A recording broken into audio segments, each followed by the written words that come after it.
Hello, everybody out there. Good evening from beautiful downtown Oxnard, California.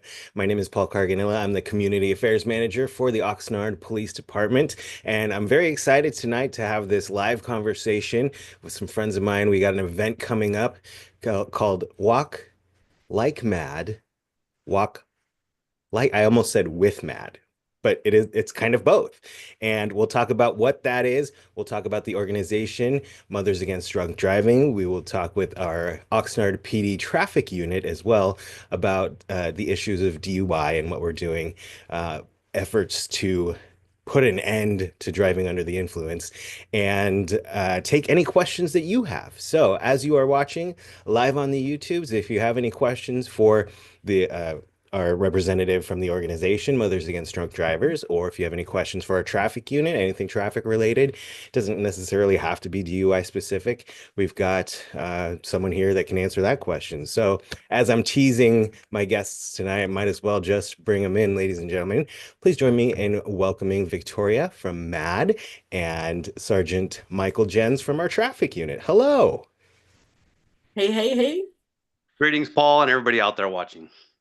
So great to have you here. And I want to begin at the beginning and just kind of ask Victoria about what Mothers Against Drunk Driving is and what you do. Yes, good question. So we changed a lot from our founding in 1980.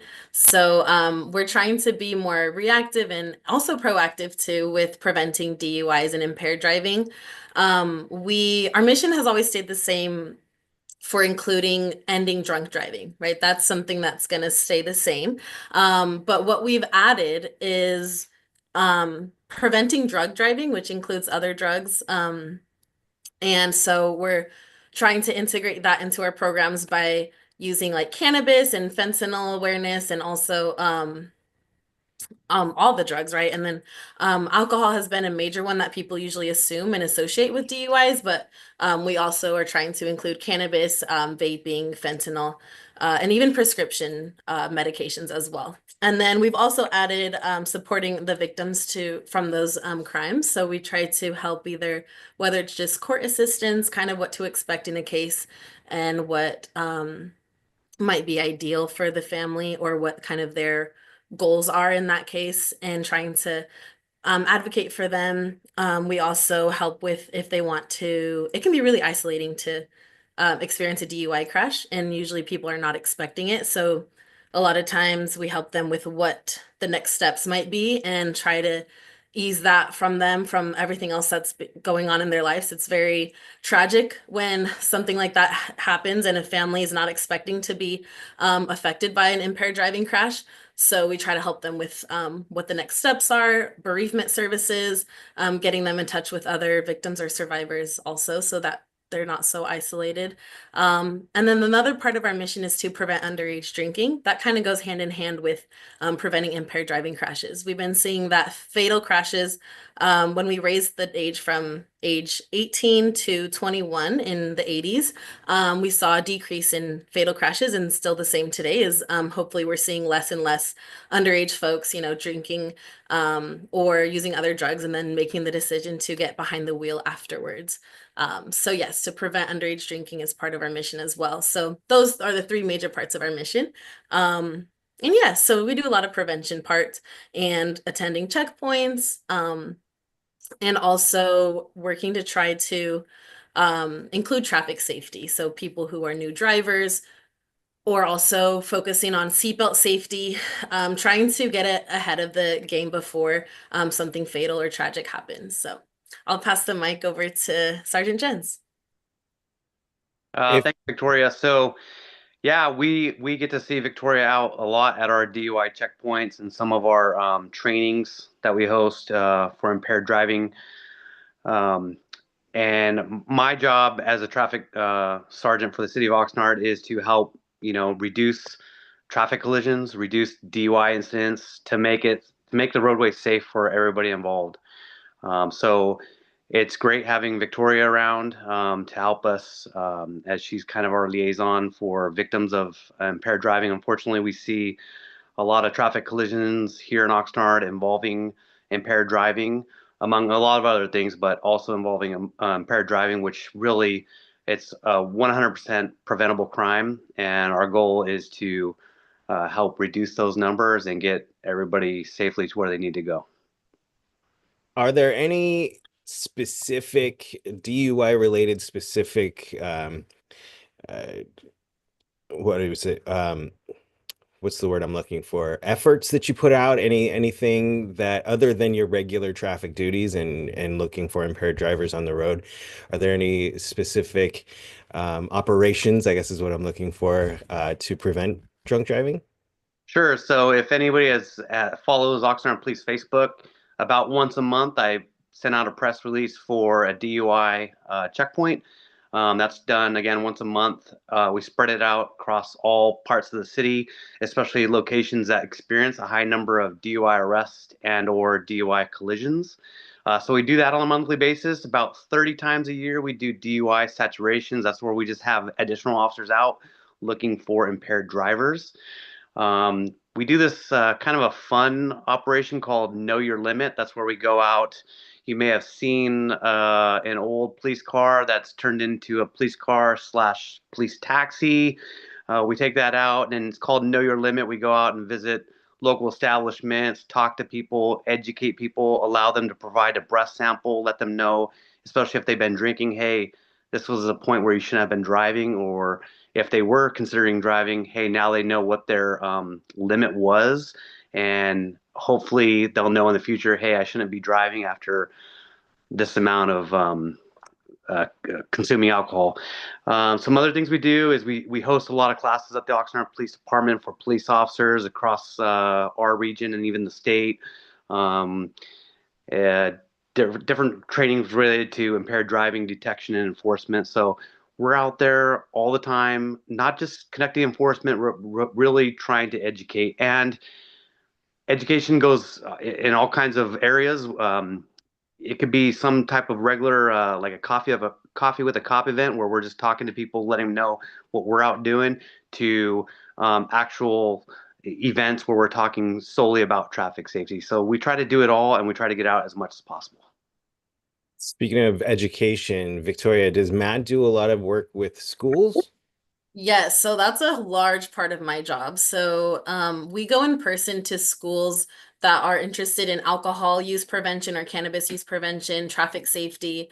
Um, we just did a promposal, so we launched one of our newly curated programs specifically for juniors and seniors when just trying to reinforce like healthy and safe habits before prom and knowing what alcohol poisoning looks like, knowing what to do and how to proactively intervene, knowing how to recognize if there is a driver under the influence or if they had been drinking, what happens if the DD starts drinking, just really trying to make sure to keep it as realistic as possible so that they have tools in their toolbox to realize, hey, this is not a safe situation, and I should be calling someone that I trust to pick me up. Or we just try to also help give them as many tools as possible to how to avoid getting in a vehicle with an impaired driver and what are the signs to look out for. They've been really receptive so far. And a lot of times too, they tell us like we don't talk about this enough. And I've been in these situations, so it's nice to hear that it's kind of affecting like their real life like decision making, to hopefully prevent something worse from happening. And we always let them know that their parents would rather, or their legal guardians would rather receive a phone call at 2 in the morning instead of like having to receive a different phone call. Hey, you have to identify your daughter's body. They've been in a crash or, something way worse from happening. So that's what we're trying to prevent. We have our promposal that we just facilitated. We also have Power of Youth programs. That one is curated towards specific ages. So we have our youngest one, which is 4th through 5th graders. That one's not so much about drugs and alcohol, but it is about like kind of like laws. I'm sorry, Power of Me is the very beginning one, is what's a law? How does it protect us? Why do I use the walking, like simple things like why do I use the walk zing instead? and kind of like why there's stoplights, why there's stop signs, like simple things to hopefully when they're older, they're like, okay, this is what's supposed to help protect me during when I'm driving or being a safe passenger, how important it is to use seatbelts. And then we go to our older program, which is fourth or fifth graders, middle school. And so we talk a little bit about what alcohol is, how it affects their brain, how it affects their developing bodies, their organs, and also what cannabis is and what it does to you, how it affects your behavior, and how to know if there's a driver who's picking you up and if they're under the influence of something. And then our next program, which is older for high schoolers, we go a little bit more deep into details of what alcohol poisoning is, how to report a drunk driver or an impaired driver, what kind of information the dispatch would want to know, and how to avoid getting in a vehicle with an impaired driver.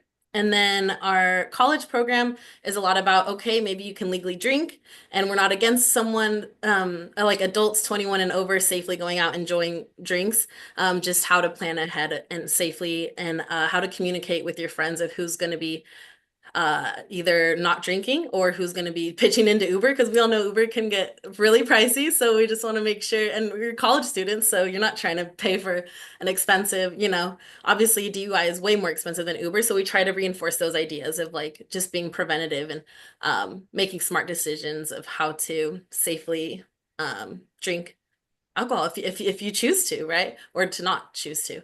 And then we have our parent workshop, which is how to have really important conversations at home with their children about cannabis use, about prescription medications, and about alcohol use prevention too, and how to, be a safe adult in their life that they would feel comfortable with talking about, hey, so and so offered me this today and I didn't know what to say, or like I felt uncomfortable. So parents are really part of the solution also, or whoever, they live with. So that's pretty much in a nutshell all of our prevention programs. So yeah, it's really fun to be doing that work. And we also take volunteers too. So if there's anyone listening that would want to facilitate those presentations, you're more than welcome to sign up and do that alongside of me too. That And it's is, local, so that's what I love too. It's like the local aspect of it, getting yeah. to know each county, and kind of like their strengths, their weaknesses, not weaknesses, but like gaps maybe, or maybe a certain county struggling with seatbelt use versus a different county, or we're seeing different trends per county or per agency. So it's really interesting to be able to serve the needs of the county locally.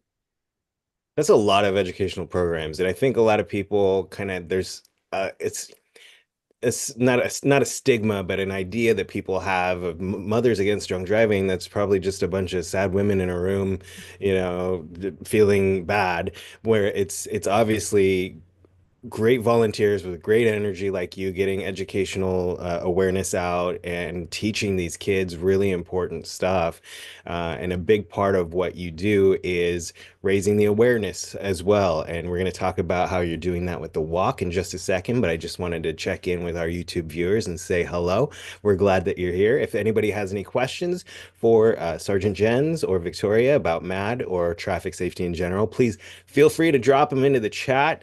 And there's one right there. They're asking, where can you do community service in Oxnard? What areas do you service, Victoria, and what kind of opportunities are there for people here? So tri-counties includes Ventura, Santa Barbara, and San Luis Obispo County, but specifically for the Oxnard area, we have a lot of engagement with local high schoolers.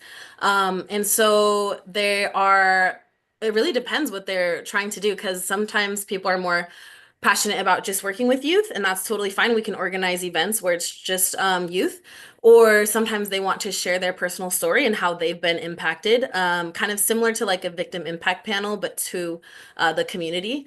And yeah, we can organize that as well. So they can either share their story or be a co-presenter at one of the upcoming presentations.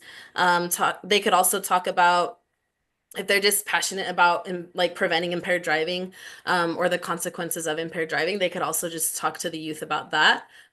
They could even present. We train them to be able to present their workshops by themselves too, if they wanted to do it by themselves and have that training. So yeah, it's plenty of options. And then we also have events too. So if they would like to volunteer for like the upcoming Walk Like Mad event, that would be awesome. We're always taking volunteers for that.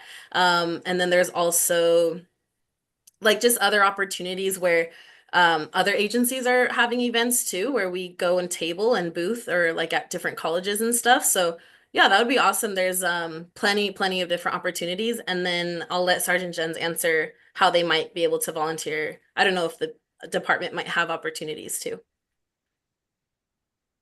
Generally speaking, we don't necessarily have opportunities other than like getting involved through like citizens academy, stuff like that, community academy, even like youth law academies at the high school, stuff like that. We have those types of things.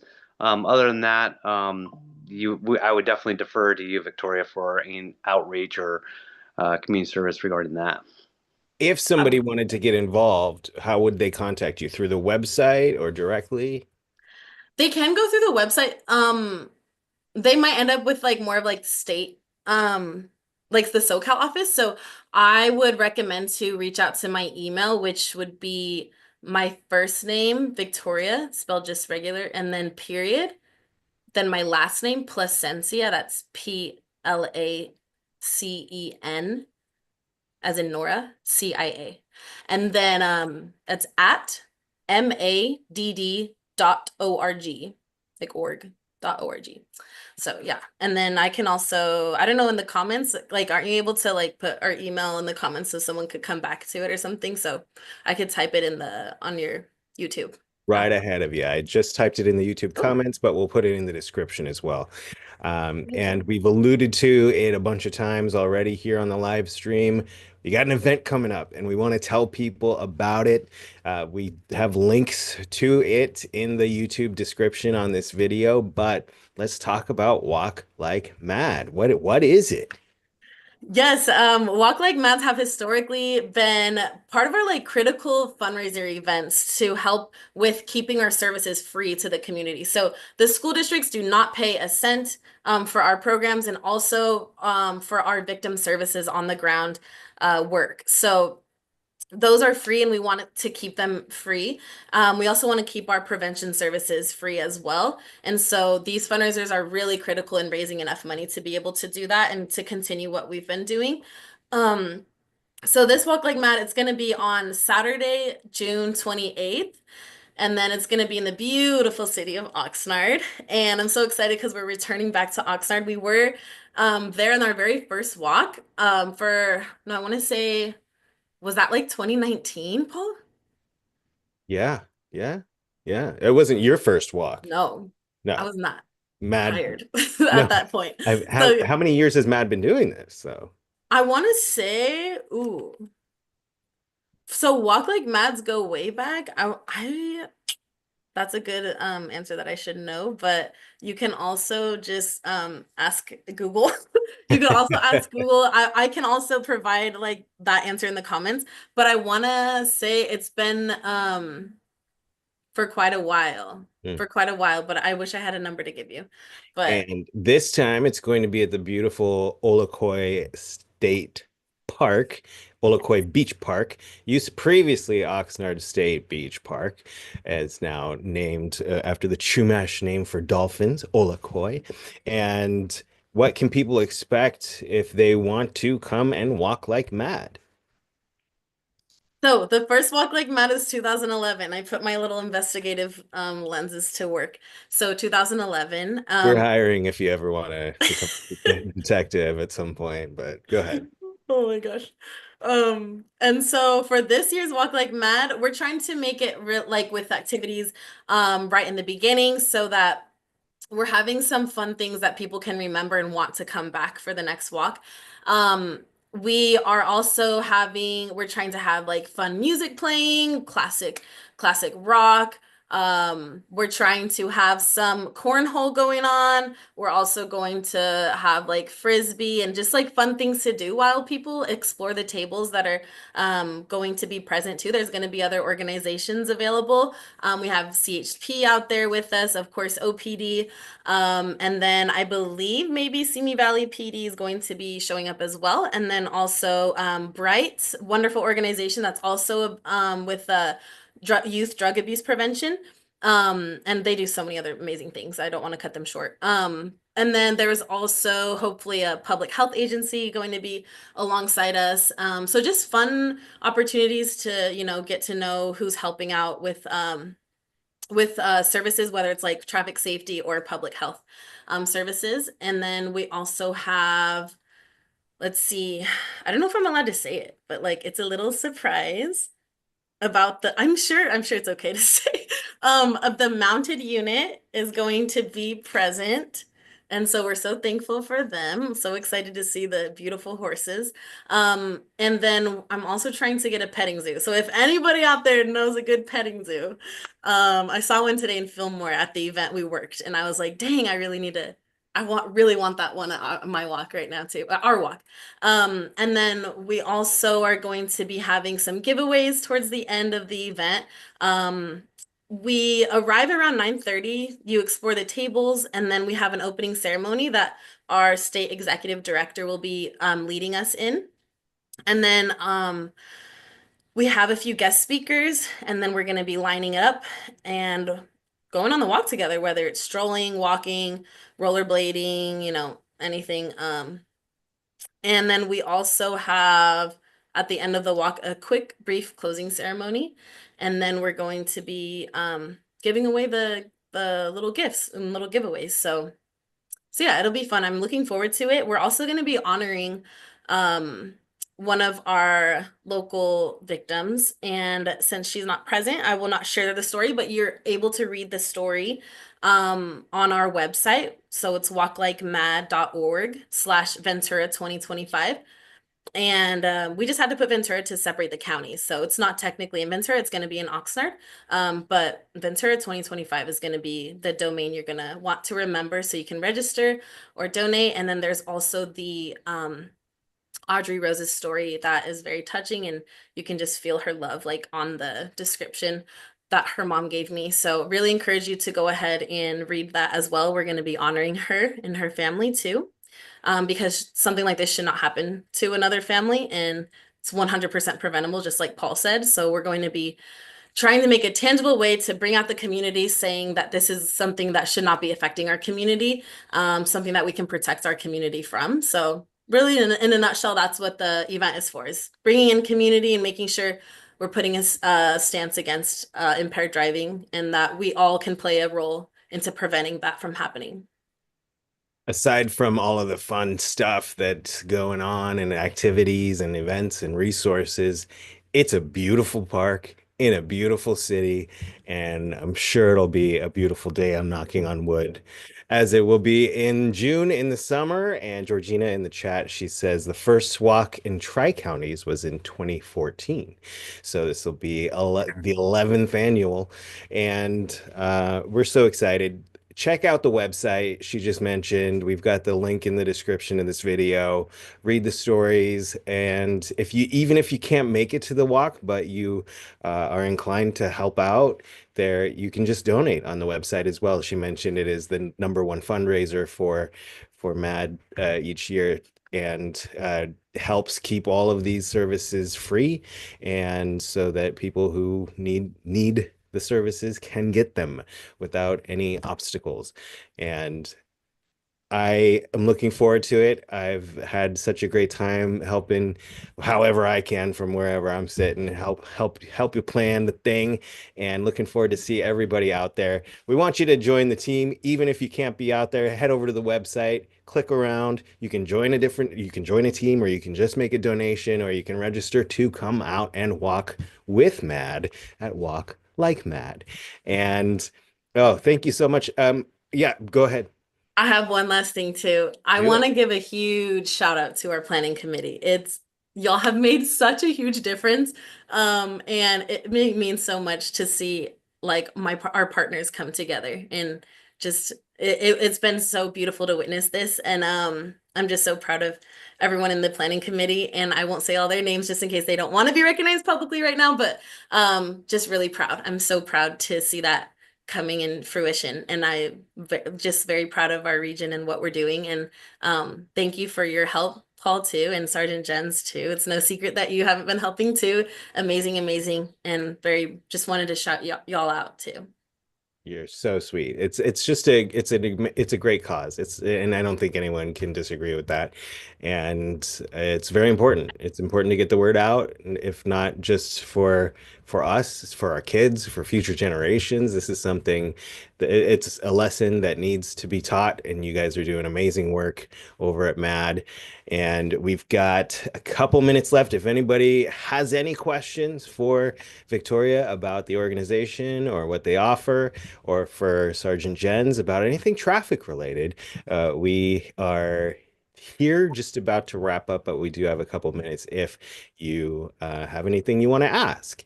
Sergeant Jens, is there anything that you, listening to the conversation, anything else that you would like to add or any information you'd like to share with anyone out there who may be listening? No, I really want to echo what you mentioned a minute ago about just helping out this great cause. Victoria's putting in a lot of work for this, and we're as a group trying to help, trying to make this a very successful event. If you would like to donate, please do that, or tell family, friends also to do the same. If you're a business that can help out, whether it be a cash donation or some type of gift certificate or something to contribute to like a raffle prize, that would be fantastic as well. We're trying to make this um, a great event to, for everybody's memory that has gone through this tough process, but also try to make it fun as well at the same time, so everybody has a good time and remembers it. So please help out, and anything, even the smallest amount of a donation, it, will not be turned away. It'd be very welcomed. I think it's important to remember that it's not just, the fatalities, when there's someone driving under the influence, there's obviously the most tragic end is the fatalities. But the way that driving under the influence can negatively affect your life, even if nobody is killed, is ginormous. And to use a brand new word in the English language, ginormous.